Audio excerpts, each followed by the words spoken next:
بچوں، اب ہم اس نقشے کی طرف چلتے ہیں۔ دیکھیے، ضلع امراوتی کا یہ نقشہ ہے اور اس میں آبادی کی تقسیم ظاہر کی گئی ہے نقطوں کے ذریعے۔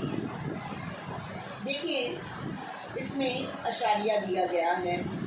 دیہی فی نقطہ 10,000 آبادی، یعنی فی نقطہ یعنی ایک نقطہ 10,000 آبادی کے برابر۔ اسی طرح اہم شہروں کی آبادی بھی اس میں دکھائی گئی ہے۔ 50,000 کے لیے جو یہاں پر چھوٹا سا دائرہ دکھایا گیا ہے، آپ کو دیکھیے۔ پھر اس کے بعد 1 لاکھ کے لیے اس سے بڑا دائرہ ہے، 2 لاکھ کے لیے اس سے بڑا ہے اور 5 لاکھ کے لیے اس سے بڑا دائرہ، یعنی نقطوں کی شکل میں یہاں پر مختلف علاقوں کی آبادی کو ضلع امراوتی میں ظاہر کیا گیا ہے۔ یہ نقاطی طریقے والا نقشہ ہے۔ اس کے بعد ہم آتے ہیں دوسرے طریقے والے نقشہ، یعنی سایہ طریقے کا نقشہ۔ نیچے دیکھیے، آپ کو اس میں دوسرا نقشہ دکھائی دے گا۔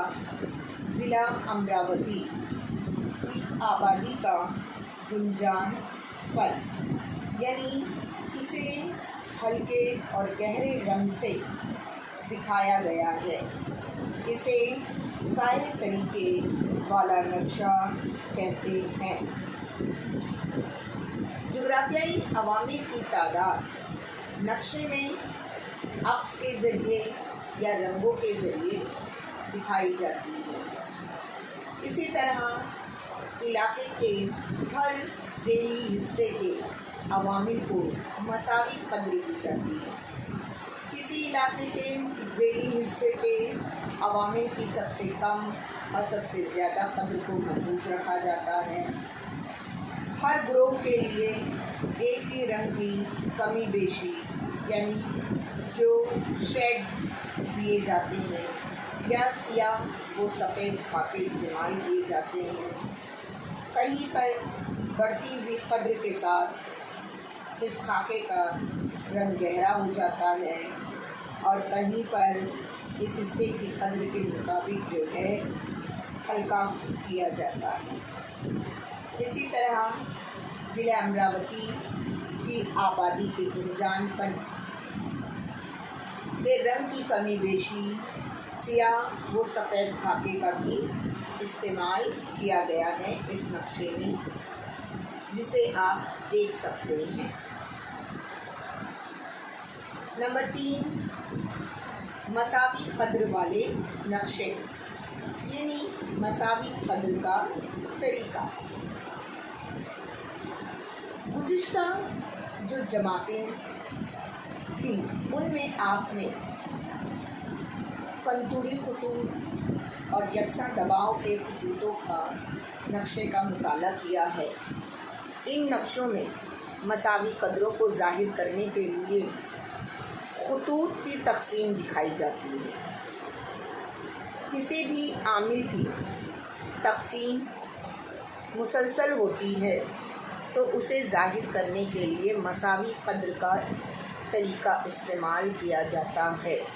مثلاً بلندی ہے، درجہ حرارت ہے، بارش وغیرہ ہے۔ اس کے لیے یہاں پر ضلع امراوتی کی سالانہ اوسط بارش کا نقشہ آپ کو دیا گیا ہے۔ ان نقشوں کے علاقے کے چند مقامات کی بلندی، اس میں درجہ حرارت، بارش کی پیمائش، صحیح شمارہ معلومات دی گئی ہے۔ قریب واقع 2 مقامات کی بلندی یا بارش کی پیمائش کا فرق یکساں رفتار سے ہوتا ہے۔ یہاں علاقے کے ذیلی حصوں کا خیال نہیں کیا جاتا۔ یہ ان مقامات کی شماریاتی معلومات ہوتی ہے۔ نقشوں میں ان جگہوں پر عوامل کی قدر لکھی جاتی ہے۔ جتنی زیادہ جگہوں کی قدر معلوم ہوگی اتنا ہی تقسیمی خاکے صاف واضح طور پر ان کی تصویر بنائی جا سکتی ہے۔ اسی طرح یکساں مساوی قدر والا نقشہ جب بنایا جاتا ہے تو بناتے وقت کسی عامل کی سب سے کم اور سب سے زیادہ قدر کو ملحوظ رکھ کر اس کا وقفہ مقرر کیا جاتا ہے، جو خطوط کے درمیان کے فاصلے کو طے کرتے ہیں۔ اسی طرح مقررہ جماعتی وقفے کے لیے خطوط کھینچے جاتے ہیں اور اس کے لیے یکساں قدر کے مقامات کو خطوط سے جوڑا جاتا ہے، جیسا کہ آپ اس نقشے میں دیکھ رہے ہیں۔ اسی طرح نقشے میں یکساں قدر والے خطوط قریب قریب ہوں تو عامل کی تبدیلی تیز ہو، اور اگر ایک دوسرے سے دور دور ہوں تو یہ تبدیلی دھیمی ہوتی ہے۔